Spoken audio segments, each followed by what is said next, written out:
And now, a special edition of the Toddcast podcast. You guys must be like super happy with the way that the Whale and the Wolf album turned out. Like, I listened to that front to back a couple times last night, this morning, and there's like, I don't know, 3 or 4 like obvious radio hits on it.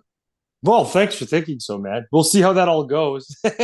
It's a funny, obviously, landscape to sort of navigate the world of radio, where you're like, I've thought that we've had songs that should have, done a little bit better than they did. It's just there's a lot to compete with out there, I think. And then I think there's less and less commercial radio stations that are willing to take chances on new product that's untested. Whereas like, well, the Rolling Stones just put out a song last week, so that's probably going to bump us down the line. You know what I mean? It's like you go 100%. with kind of what got you to the dance as far as the radio stations are concerned. And I understand that. Like, that makes 100%. Rolling Stones are the household name of household names. But like, it's like you're kind of like fighting with that. And I think like right now it's an awesome time for Canadian rock. Like, there are like 5 big banger albums that are either just came out this week or that are coming out over the next like 2 weeks. Like, I want to say, so Hotel Mirror just put an album out this past week. The Beaches come out with one right away here. Arkells are coming out. Glorious Sons. Like, it's like the kind of who's who of like the Canadian darlings are just putting them out right at the same time. And it's amazing for the music fan, but we're just like, we're trying to be the little engine that could kind of thing, trying to get some attention at the same time too. So yeah. Yeah, no, I know what you mean. And, from my time working at CFOX, there would be times where we wouldn't add a new song in like 6 weeks. Yeah. Yeah. So it's just, I don't know. We've got like a really good, I mean, obviously we've been a band for quite some time, and we've kind of have our pockets of success that we've had in radio with certain stations that are like, they're taking chances on us, and they've had good success with us over the last few years. So they're going to play our song. They just are. And it's awesome. And the commercial radio play, I know that, everyone's sort of like hyper focused on streaming, and I get that, and TikTok and everything like that. But we still see like the dividends of getting into a radio market and getting heavy play. Like, it's the proof is in the people who show up to your shows. Totally. Those are our best markets to go play live in, the ones where we're still getting radio play. Right. Yeah. Okay, so let's get into the album. I was mentioning that we added the Sharp Knife into Evolution 107.9, which is BCIT's campus station. Thanks, man. That's dope. So tell us about that song. Sharp Knife is a song that we have been playing. We've been playing that one live for probably 4 years now, 5 years, and it's kind of, it's remained pretty true to its recorded form over the years. But at the same time, when we went to record that, we recorded that one with actually this past September. We recorded it in Calgary at OCL Studios with Brian Moncars out of Toronto. He's done some like Our Lady Peace, and he's done the Tea Party, and he's kind of worked with the who's who of like the up and comers in Canada over the last few years. And it's always the same with when you deal with a producer, they are not close enough to the project where they can be completely honest with you. And we're very open and receptive to, like, we know going into like dealing with the producer, here are our demos. What are we cutting? Like, where's the fat? Get rid of it. Like, we don't get too sentimental about our songs going into the recording process. Obviously there's some hills we'll die on, but with Sharp Knife, it was pretty easy to, when we knew we had like an extended intro that we've been doing live forever. And it really sort of, when that intro that is the intro to the song now kicks, there's an impact to it live, because it started slow. It's got this meandering, nice kind of haunting piano thing that we do live, which you can come see us live and see that exact intro. But and then when we get to the going, it like punches off and kicks off into into space kind of thing. So that song, we went in, started like the pre-pro thing, and he's like, these are the little changes we need to make, and there wasn't much we needed to change as far as the structure of the overall song was concerned. It was pretty cut and dry from what we've been playing live. And I don't know, I love that song. Like, it's been a real good sort of opener. It usually opens the set. Mm-hmm. Just because it's sort of introduction. Like, if people don't know your band, this is a really good introduction to Whale and the Wolf. Like, I think it's a good cross section of the album too. If like, obviously you've listened to the full album now, and I think it's sort of like it incorporates a lot of the overall tones and themes, and vibe that you kind of get throughout the rest of the album. And was it a tricky discussion to like, how do you decide on which song to release first? That's always a discussion. Obviously, like, I don't know, our band is really democratic and we don't ever like get into fistfights over things, but that was a pretty easy decision to make for us. With Sharp Knife, it just, I don't know. I felt like, to me personally, and to our band, we're like, this is going to be our first song that we are releasing in like 2 years, kind of thing. Our previous song was a song called Throw Me a Rope, which is also on the album, and that one's very pop centric. Like, that's the poppiest song on the album. So we kind of wanted to, I wrote down very summer vibe. Yes. Yeah. Totally. Very right. Vibe. So we wanted to, obviously, being that was our last release, anybody who's been following us for some time or whatever, we didn't want to mislead them thinking that that was the exact direction we were going in. We wanted to come back and be like, no, we're still a rock band. Here's Sharp Knife, you know?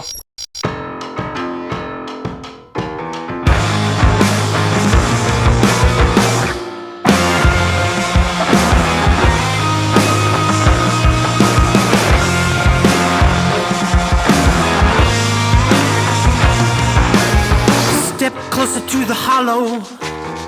The devil may care if I showed you around my heart. Would you mind if I shared to show you what's wrong with me? I will not change it. I will wait patiently while you get painted out. Let me into your untainted tribe to be the one who gets to live a lie. Oh, let me lie with you. I'll be a perfect stranger. I wanna be that stupid boy that you don't talk about. You better believe there's a sharp knife beside my bed. You better believe there's a sharp knife inside my head. And if you would leave, I would take you by the hand. You and I would leave, but it wouldn't be that bad. Let me in for more. I take my time to be undone for once, to live alive. Oh, let me lie with you. I'll be your stranger danger. I wanna be that stupid boy that you don't talk about. You better believe there's a sharp knife beside my bed. You better believe there's a sharp knife inside my head. And if you would leave, I would take you by the hand. You and I would leave, but it wouldn't be that bad.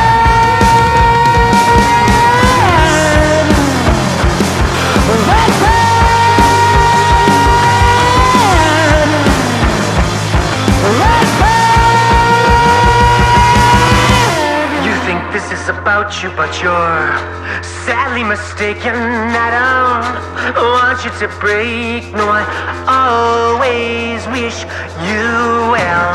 Wish you well. Wish you well. I always wish you. You better believe there's a sharp knife beside my bed. You better believe there's a sharp knife inside my head. And if you would leave, I would take you by the hand. You and I would leave, but it wouldn't be that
gotta admit that I'm falling in love with the thought of this not lasting. Baby, so bad, made my moon ring break. Baby, so sweet, gave me a toothache. I gotta admit that I'm falling in love with the thought of this not lasting. Baby, so bad, made my moon ring break. Baby, so sweet, gave me a toothache.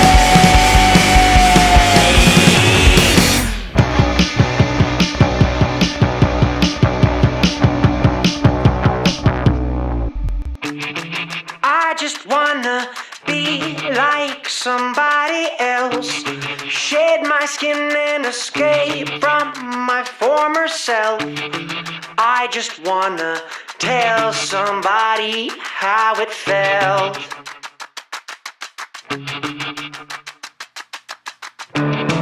I just wanna work on my mental health, take my head and put it up on a shelf. I just wanna be like somebody else.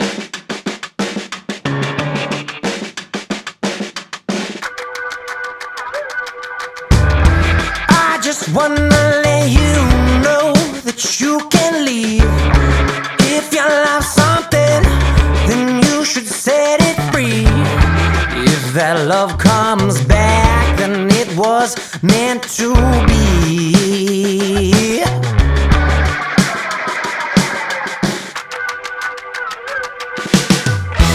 I just wanna be like somebody else, shed my skin and escape from my former self. Everybody feels like you, honey, that's what she said to me. Don't make it crazy, baby, to wanna be like somebody else.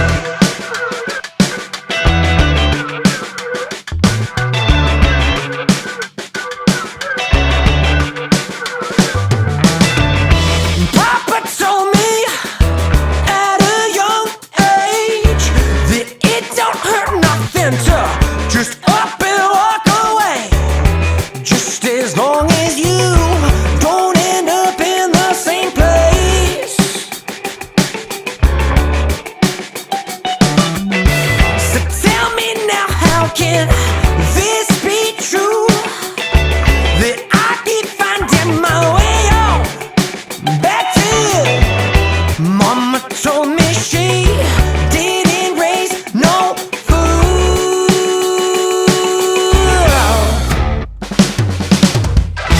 I just wanna be like somebody else, shed my skin and escape from my former self. Everybody feels like you, honey, that's what she said to me. Don't make it crazy, baby, to wanna be like somebody else. So I just wanna be like somebody else, shed my skin and escape from my former self. Everybody feels like you, honey, that's what she said to me. Don't make it crazy, baby, to wanna be like somebody else.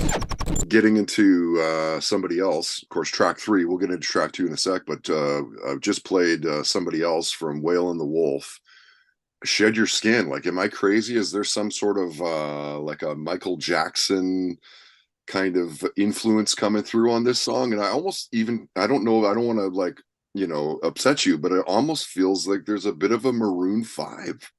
Buddy, you're not going to upset me with like comparing me to anyone who's had any commercial success. I'm No. like, yeah, cool. No, I've heard the MJ comparison in the past, and like we're a big MJ household here. Like that's my wife's like like bread and butter. Yeah. So like no, I've definitely heard that before. And like when we were recording that song, the producers that we were dealing with at the time for that song wanted me to really lean into that.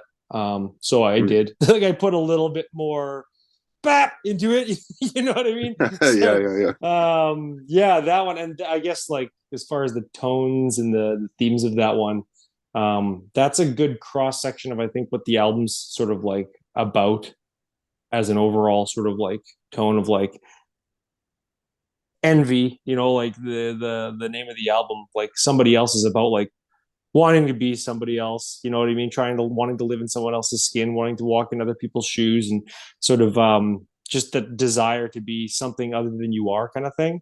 And I think that's what that entire song's about, kind of thing.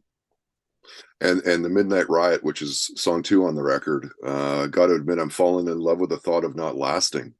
Of this Yes. song. Catchy song, man. Thank you, man. That song, as far as the writing process was concerned, so I want to try and make sure I can do the math right on this.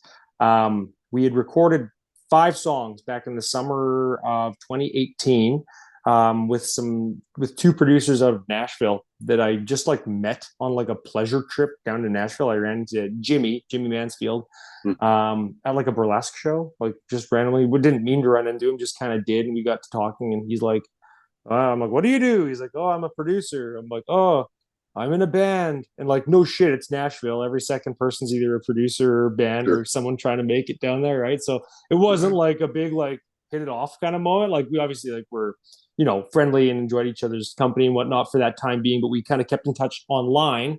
And we sent him obviously what we had recorded previously, sent him what our demos were looking like, and he was willing to come up to Canada to record with us. So that song, Midnight Riot, was a week before they were coming to Edmonton. It was like we kind of had our 4 or 5 songs picked out, but there was 1 or 2 that could have been on the chopping block kind of thing at the time.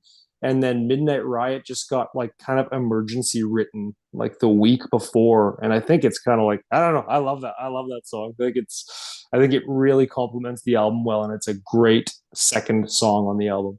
Oh, it is a great song. You know, and I'm as I'm listening, I'm like, I wonder if bands think of tracking the same way that a baseball manager would think of like, well, we need a really good song off the top. Somebody's got to get on base. Yes. 3rd song's got to be fucking home run. 4th song's got to be a home run as well, because what if we get all on base and it's a grand slam? I love that analogy. Like you're right about the placement on the album, like 100%. It is baseball. Get on base. Yeah. Get to second. You know what I mean? If you can hit a double, you know, on your 3rd song, you know what I mean? You get someone home, sweet, right? But I think as far as like releasing the songs into the wild, that's exactly what we were thinking. We deal with Mike Rice in India at RPM Promotions. Love those guys. For our love radio that track. team. They're one awesome. of the best. Like, one of the best. They really are, and they've been fantastic to the band. So when releasing, you know, a first few songs to sort of like get back into the wild a few years ago, we had Veins in our back pocket, and we had Midnight Riot there, and it was the same thing. You're right. It was like you're getting back into radio play. We'd been sort of stagnant on radio for like 3 years while we were in like a writing kind of process and recording process, and it was like Midnight Riot was that single, was like in 2 ways. Like it was the single that we put out, but it was that like get on base, you know what I mean? Get into people's sort of like public mind, get into the music directors' heads a little bit. And it doesn't need to be home run, doesn't need to be like which I don't know, like I think they're all great because I have to believe in our project, but like totally, it was the song that for sure was like, that's the first one to put out, because the next one that we're going to put out is going to be Veins. And that's the one to me that's like, well, shit, we might have got the guy from first base home on that one. I hope anyway, right? Yeah. And am I off base by thinking that track 4, Closer, is it like a love song gone wrong? It totally is. So Closer was one that we just recorded this past January. And it was kind of, we've gone through many different sort of methods of recording and had to like really adapt during COVID to totally like departing with how we used to write songs. Like we used to have to write songs. Well, not have to. We enjoyed writing songs like in the jam space all together. Someone would bring a simple idea in and we'd build around it and like be able to write like that. And like you'd have a song flushed out by the end of the recording session. But Closer was like in the middle of COVID, and it was like our pianist, keyboard player, Keenan, has had that piano thing that runs through the entire song. He's been playing that for like 10 years, I guess. Like it's sort of his warm-up song. Wow, that we really? we like he warmed, I guess he plays with it at home, but we had never heard it in the jam space until like like not too long ago. And he just played it. I'm like, what is that? What are you playing? And the band's like, what are you playing? And he's like, oh, it's just a thing I've been playing. I'm like, that's yours? We can have that? He's like, yes, yep. Yes. Like, I was like, it could have been someone else's song. You know what I mean? It could have been Sounds so good. song. It's got to be somebody's. Exactly. Yeah. I was like, no, it's ours. So we got to like build around that song, and that song really was I guess the lyrical content was born out of like the relationships that degraded throughout COVID. From like, there's obviously like people who will withdraw in a long distance relationship, and like things just sort of like don't work out because it's long distance. But it was the opposite during COVID for a lot of people that I saw in my personal life, where it was a proximity issue. It's like everyone was too close, living in each other's armpit, and like nobody had their same outlet that they did at the time. Like, let's just say you're a guy who goes and plays hockey, or he plays pickup hockey on every Tuesday, every Thursday, or whatever. Or you're a girl and you go play volleyball, or you go to the gym, or whatever it is. We didn't have those outlets anymore, and I think that it's safe to say a lot of relationships took a toll over COVID. And that song, that couldn't be closer. Like, we couldn't be closer in proximity, but further apart mentally, and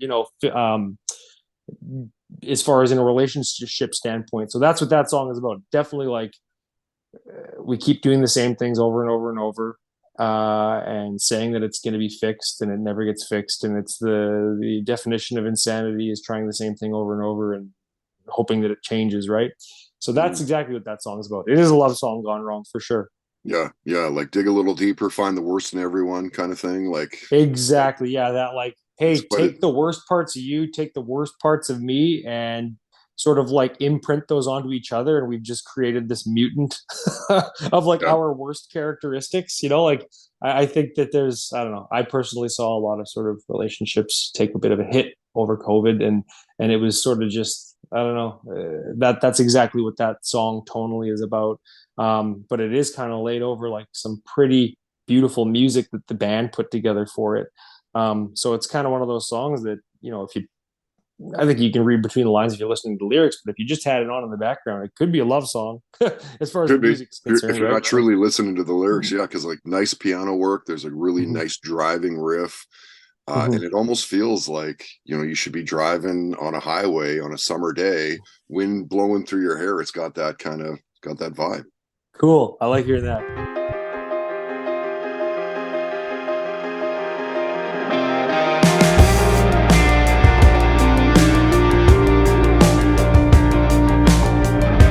Could have been different, but it was bad from the start. Should have been easier, but we both made it hard. Would have been better if we just stayed apart. Took a little breather before aiming for the heart.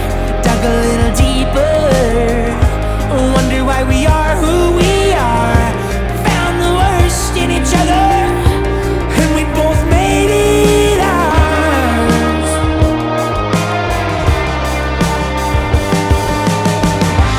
Couldn't be closer, but further apart.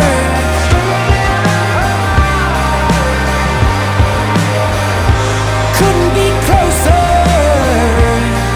but further apart.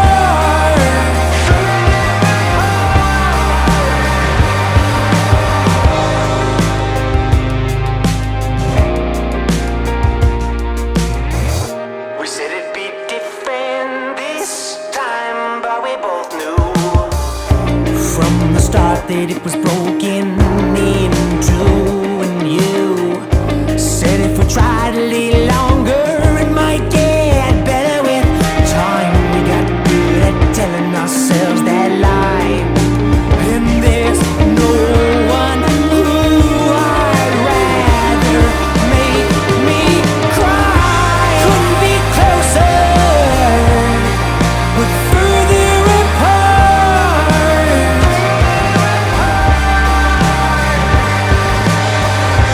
Couldn't be closer,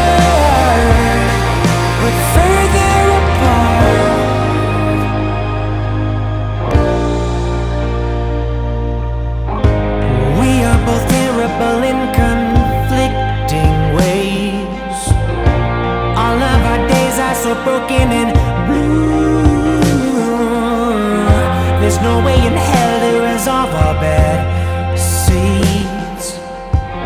So shall we part ways or do we continue?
something under my skin, and the itch won't go away. It's my original sin, the poison that I crave. Come along for the ride, I'd make you feel better. Cut the rope that I tied, but then I broke my skin again. You got me fiending.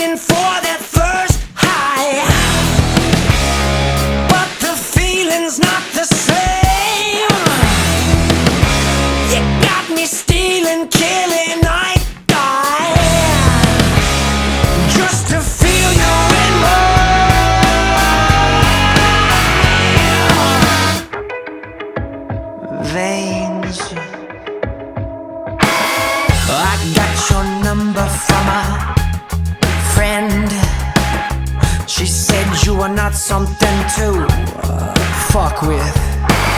Such an intoxicating blend of born again approaching, and come along for the ride. I'd make you feel better. Said goodbye to Mr. Hyde, but then I drank from you again. You got me fiending for that first high, but the feeling's not the same. You got me stealing, killing, I die just to feel you in my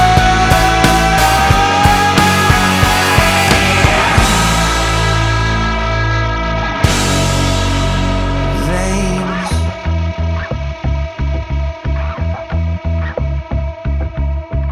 Once bitten, twice shy, she told me I'd bare my teeth if only you showed me you're unholy, my unholy, you're unholy. Got me fiending for that first high, but the feeling's not the same. You got me stealing, killing, I die just to feel you in my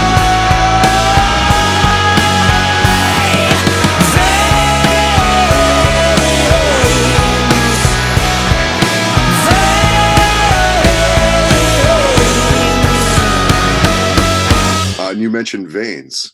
You got me fiending for that first high, which is like, Yes. I love that lyric in that song, man. So how long have you had veins in you? Because you were mentioning you had that when you were working with Mike and those guys in India at RPM. How long have you had veins in your pocket? I would say we've had that since like 2018. Like this whole, I guess I should get on, like this whole album release thing has sort of like had setback after setback after setback as far as like just things in the world happening and Yeah, yeah. COVID was you fun, know? hey? Yeah, exactly. And life. So we've had these songs that like we've legit like one of the songs we've had for 10 years, and it's just Oh, shit. like Wow. it's been waiting to like come out forever and ever and ever. So yeah, like Veins, we definitely, that was the song, the demo that we sent to those guys in Nashville that like made them take the leap of faith to like come up to Canada sight unseen, come to a studio they'd never been to before, come hang out with a bunch of dudes that they really only knew through like a quick encounter in person and then online dealings. So obviously like the Veins was just that song that we sent in demo sort of form that was very close to being fleshed out from the band, and they obviously like took it to another level in a lot of sonic realms, but that was the one that we kind of got like really like got the old hook in the old mouth on for the producers to come up here. And I guess tonally and sort of what the lyrics are about is, it could be like it's a bit of a double entendre just for Vices in general. Like you could look at it like it's a song about a relationship where, you know, you got me fiending for that first high, like this sort of like Garden of Eden thing where it's like, I shouldn't touch you, but I really want to touch you. You know what I mean? Or you could take it from like the Vice standpoint of drugs and alcohol. Like you could 100%, you could be singing to heroin in that song. You could be singing to Oxy. You know what I mean? You could also be singing to a love interest. So that's kind of the vibe on that. We tried to get a little cheeky with the lyrics to sort of make it whatever you're dealing with in the realm of Vices. This song could be singing to you in whatever realm you want it to in that sphere.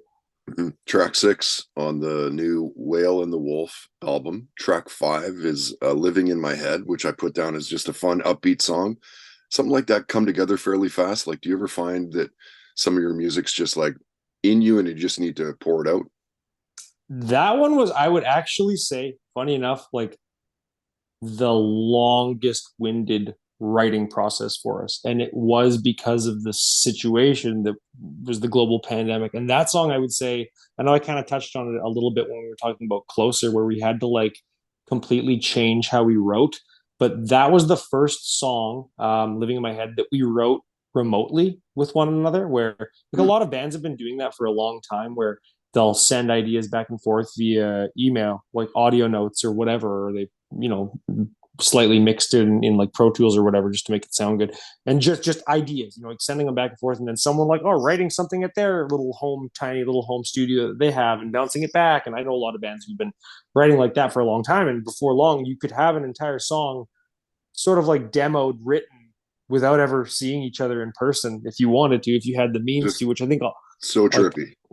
Right? Like, and I think a lot of bands, because gear's gotten a lot cheaper and lighter weight over the last little while. And I think due to the fact that the music industry has changed so much and everyone's got like a video editing software in their hand, and everyone's got like a recording, like voice notes on the iPhone, like, not to like plug the Apple Corp too much, but like it's you get a clean sound just pure and simply out of a voice note. If I want to sing a melody and send it to someone, you can lay that into a track on like an editing software and it will do the trick for just like a placeholder. It'll, you know what I mean, for the time being. So I mean, I just think all bands have had to really up their game as far as having a home studio and learning that. We had to, because of COVID, really learn how to use these tools that we always had at our fingertips, but didn't really like using that much. So during COVID, Living in My Head was really written remotely. And it was a weird process for us, and it was growing pains, but I think that it actually made each individual part more intricate, and it made each individual part as punchy as it possibly could be, because we had the time to really overthink it, Yeah. And you can overthink songs.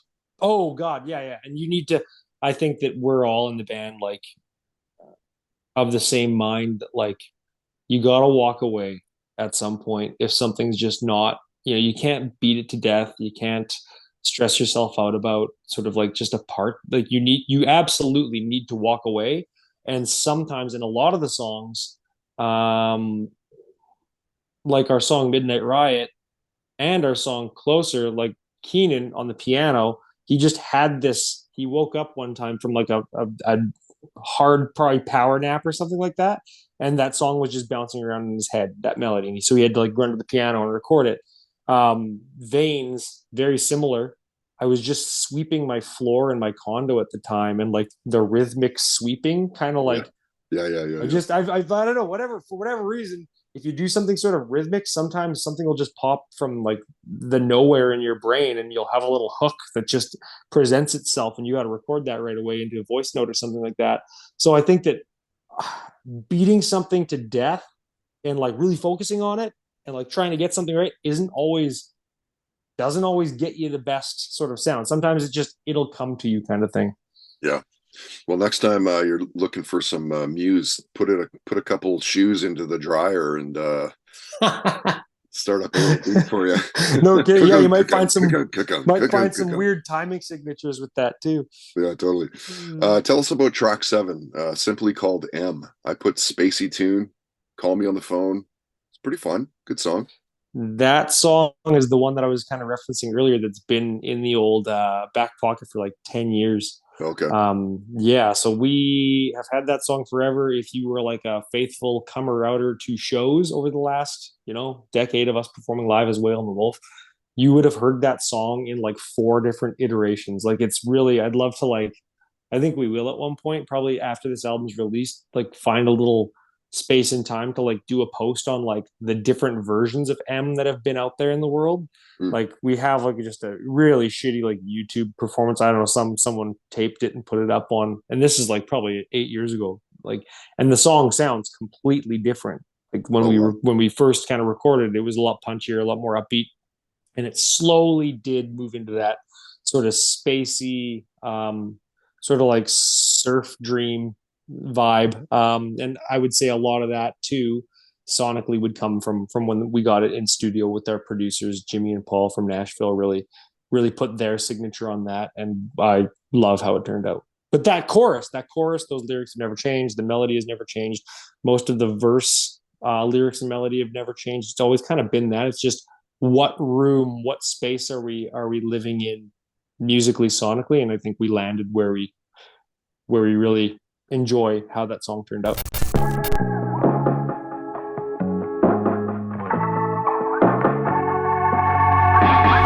Years go by and I'm fine on the outside, but on the inside, time and time, I'll admit that I still think of you. Oh, what am I to do when your name is on the tip of my tongue, but I don't say it? I dream of girls that look a lot like you.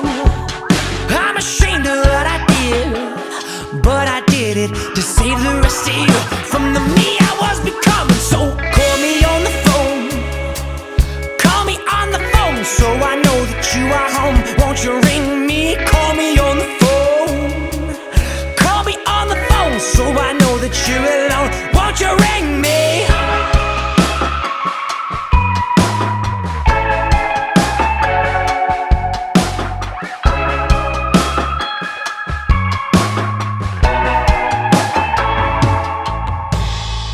She's walking down a line between deletion and the top of my mind.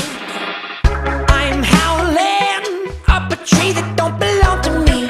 It don't take long to see that your name is on the tip of my tongue, but I don't say it. I dream of girls that look a lot like you.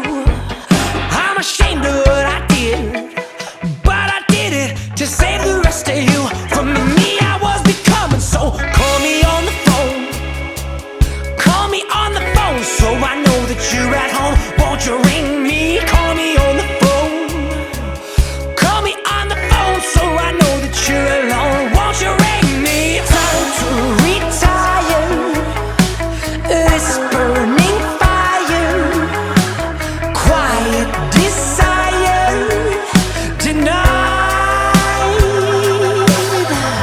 Call me on the phone, call me on the phone, so I know that you're at home. Won't you ring me? Call me on the phone, call me on the phone, so I know that you're alone. Won't you ring me? Call me on the phone, call me on the phone, so I know that you're at home. Won't you ring me? Call me on the phone, call me on the phone, so I know that you're alone. Won't you ring me?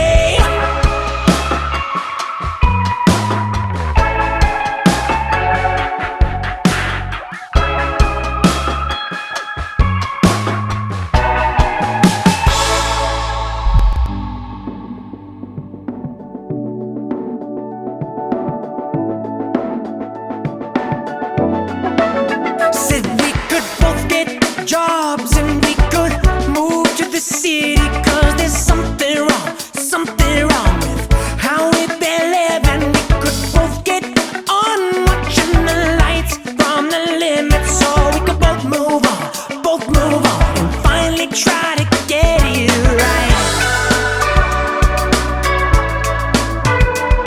Smoking pom-poms on the patio till dawn. Didn't matter where I came from, just as long as I showed up. But the moment it was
the Whale and the Wolf album is called Tales.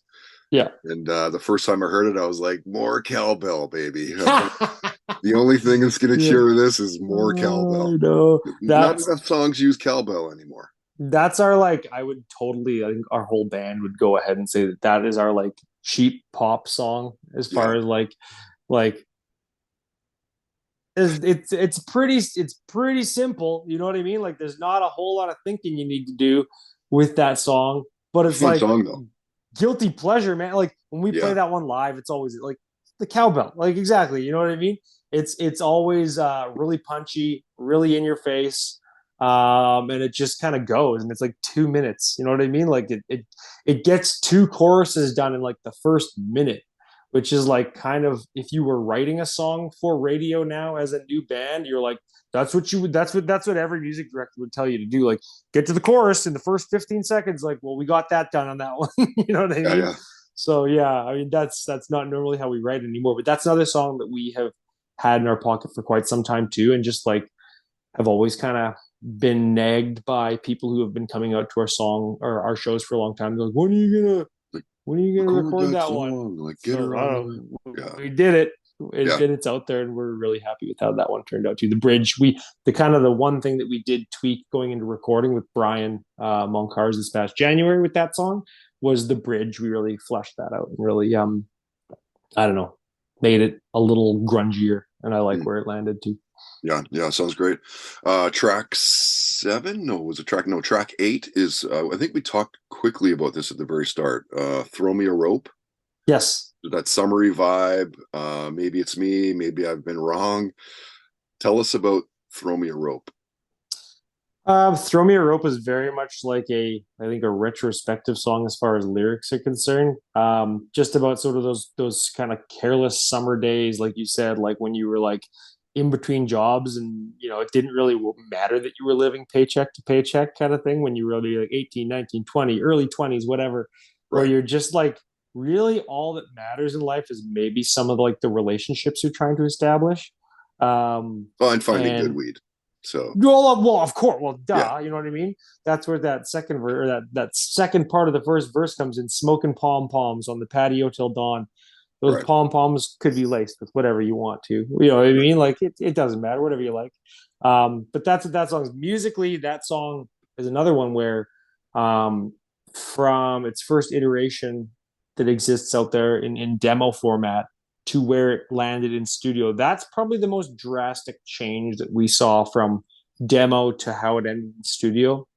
And our band had some sort of growing pains with coming to sort of terms with where it sort of landed. But like sonically, I feel like if you were to just listen to the instrumental track on that, there's some like really nice, tasty little things that are happening just beyond like the frontal sort of cortex of the song that are like living in the back a little bit, that are just little jingle jangles, or you pick the whatever you want to call them, where you're like, oh, that's some nice little candy in the background that you might not notice if the lyrics are in there. So I just think production wise, that's probably our shiniest, most polished song on the record for sure. Interesting. And the new Whale and the Wolf album wraps up with a song called Better, track 10. Was this specifically, like, did you guys decide to wrap up the album because of its content, like save your own life, almost a believe in yourself sort of mentality? Was it specifically picked for that? It totally was. I mean, we did have obviously quite a few, because everything is overthought to death. And I know talked earlier about like, you know, finding the hills to die on and all that. And you got 5 guys in the group who are all understand the democratic process of like, you know, you get some wins here and there with some decisions made individually. And then sometimes you just got to kind of fold and be like, you know, in the end, is it really make or break if I get my way on this one? And we're all like, you know, Keenan, Lucas, Joel, Brandon, we're all pretty, you know, even-tempered gentlemen, and that's kind of why we've lasted as long as we are, kind of thing. That we all kind of know that we are a sum of our parts as far as the band is concerned. So with the selecting of the songs on the album, there were lengthy discussions about it. Don't get me wrong; it just didn't just come out of the boggle machine and be like, "Oh, that's where the songs are landing." But that song, I think there was a potential to start the album with it or end it. It was going to be a bookend no matter what. And I think what sort of like made us decide, for the last song on the album was just the whole song, the whole album, titled Envy, is about, giving into desires, giving into, our vices, about wanting things that you don't have, about wanting things that you can't have, about wanting things that you probably shouldn't have. It's always, a lot of it's about like grass is greener on the other side, like living in the sphere of you're on Instagram, you're a young indie band, you're seeing all the successes by other bands, and you're kind of like, I want some of that, like all the want. All of the songs sort of probably throughout them have that tone of desire, want.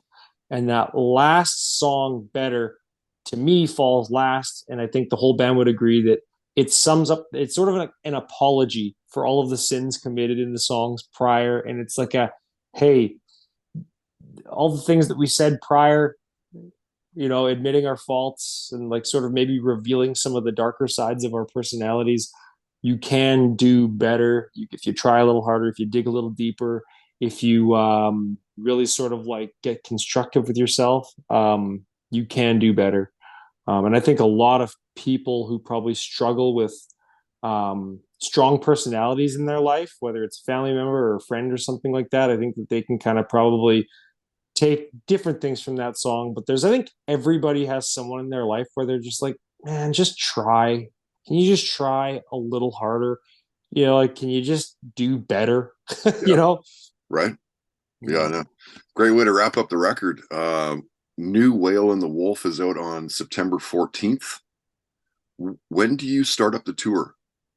We are starting our hometown kickoff banger show September 15th at the Starlight Room, Friday, September 15th, okay. In Edmonton.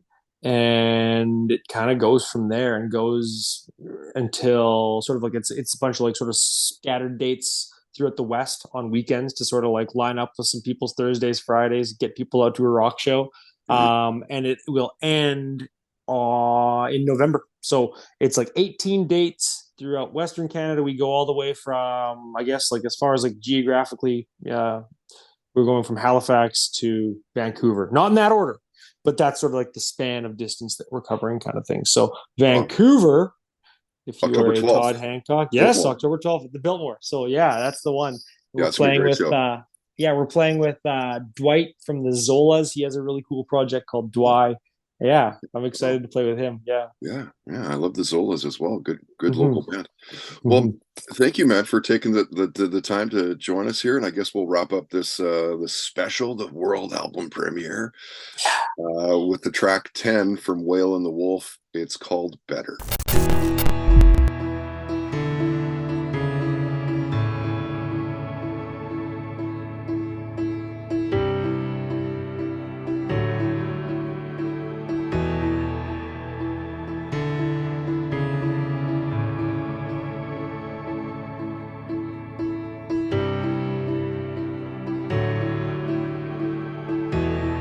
I'm not the only one who knows. I'm not the only one who knows that you are not well. And I know it's hard when the wind blows to not let go and get carried on away. Would it be wrong if I were to say that you could do better if you only tried? That you may be the only one who can change your own life.